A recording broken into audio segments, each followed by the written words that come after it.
next, Dave Wannstedt stops by. He's done the college to pro thing. We're going to talk about the Urban Meyer stuff. Joy Taylor's joining me. So my first job out of college, Joy, where was yours? My first job out of college was a temp agency. A temp agency? Yes. I worked. I wasn't a temp. I worked at the temp agency. Oh, okay. Yes. And so, right. And so did you make a lot of money? No. Okay. No. Because my first job out of college, I was poor. No, your first job out of college. That was my very first job. That was my first job, period. And then first job out of college? First job out of college. Like in the business? Yeah. Oh, I was a part-time producer for Sid Rosenberg. So I know you made no money. No, I made $8.50 before taxes. So my first job out of college, I was in Vegas. And so I made no money for 2 years. I was a sales guy, and they gave me 1 inning of play-by-play, Las Vegas Stars. And there was this place called the Tap House. That's so local radio. It's so local radio. So it was called the Tap House. It was owned by a guy named Jim. He's from Ohio, big Browns fan. And they had and I'm not joking, it was like 99 cents for half a dozen wings. So I got addicted to bar food. Draft beer. It happens. Everybody's got something. So to this day, I'd never had a chicken wing in my life. I grew up in rural Washington. I had chickens at my house. I never had a chicken wing. And so all of a sudden, I got addicted to it in Vegas. Because Vegas has 1 million bars and 1 million lounges. And last night, I ordered chicken wings from Fresh Brothers Pizza. God, it was so good. So the reason we were talking about this in the break is because Colin will casually, at least once a week, mention this pizza place, and then he does it, and then I can't help but order pizza. Like it's like a time clock. Like within the next 48 hours, I'm going to order pizza. Pavlonian kind of. It is. I'll get home, start to get hungry. I'm like, Fresh Brothers. There's nothing better than chicken wings. Chicken wings and pizza. It's a pretty solid meal. It's the best ever. All right, it's the Herd Hierarchy. It's my top 10 teams in the NFL. Let's not waste any time. Here we go. Herd Hierarchy. Time is now. Let's go. The top 10 NFL teams according to Colin. Number 10. Listen, I'm still going to put the Cleveland Browns into it. The Jets game, they were missing too many players. Here's what worries me. Not that they've lost 2 of 3. What worries me is they're the only team with a winning record in the NFL and a negative point differential, and that's something Vegas looks at. That is not a Super Bowl winning team. They're a playoff team, and I do think they'll beat Pittsburgh Sunday and make it in. They have the best, highest graded offensive line in the NFL. I've told you before, they remind me of the Dallas Cowboys. Dak's rookie year. Great running game, great O-line, talented but limited quarterback, and they get there, win or lose, probably lose their first playoff game, Cleveland at 10. Number 9. I don't even know what to make of the Chicago Bears. I think it's the nuttiest turnaround I've ever seen. They were awful. They lost 6 straight games and everybody was getting fired. Now they've scored 30-plus points in 4 straight games.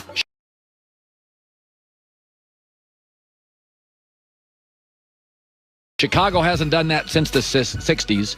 Matt Nagy is hot. Trubisky, for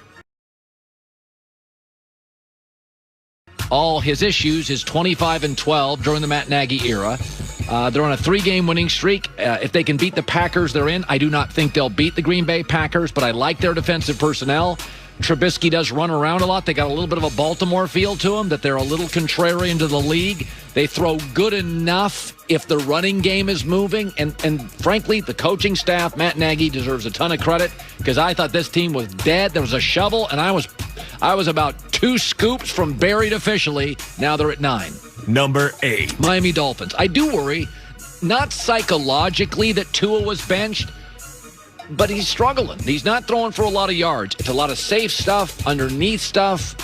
Doesn't move the chains. A lot of 3-and-outs. They have won 4 of their last 5. The Chiefs is their only loss. Their defense is number 1 in the NFL scoring defense. You know what they feel like? They feel like a playoff team, but they can't win a playoff game. It's very much a Cleveland feel.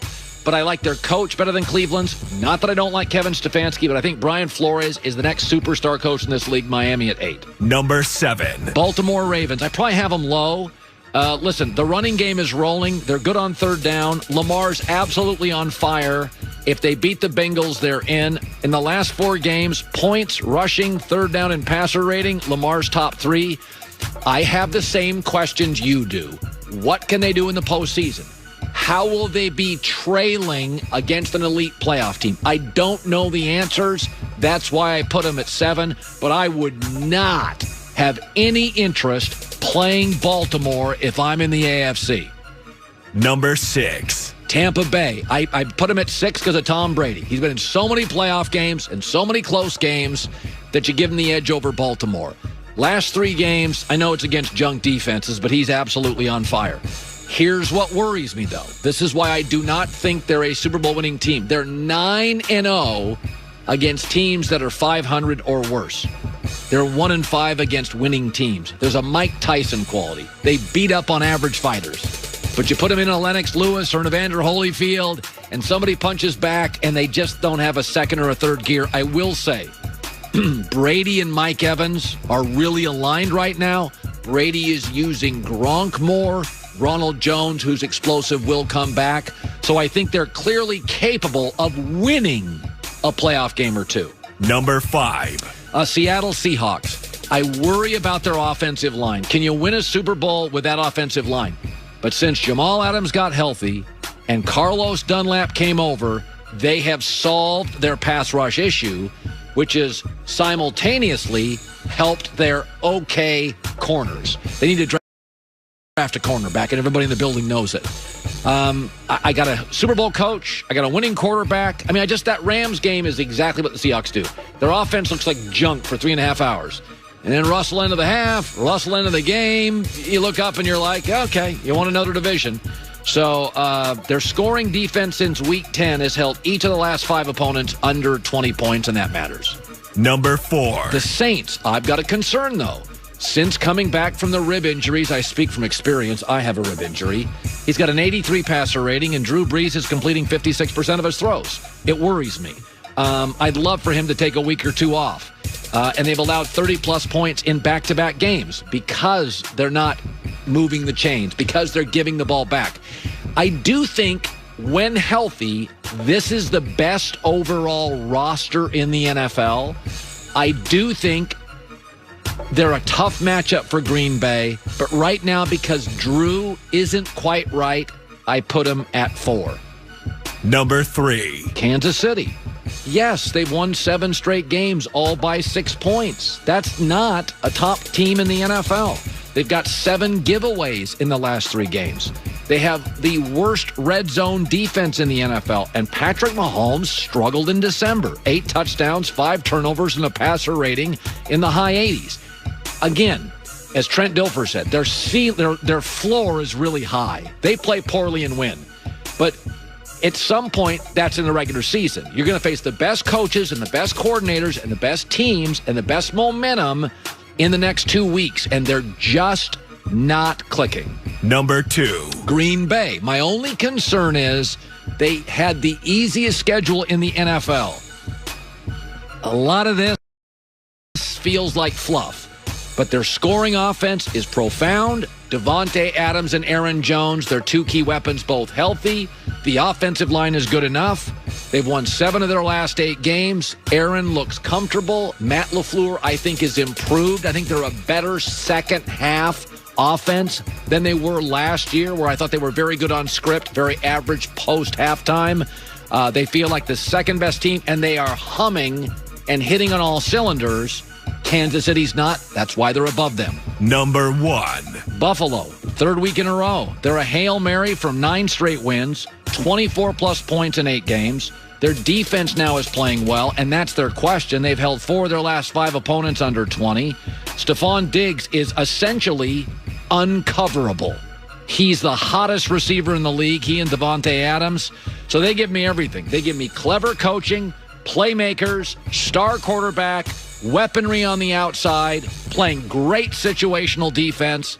I think Buffalo's the best team in the league, Green Bay second, Kansas City third, and the best roster, in my opinion, New Orleans at 4. Seattle 5, and Jamal Adams will be joining us next hour. We wanted Jamal on today. We asked, and he said, okay, I'll come on the show.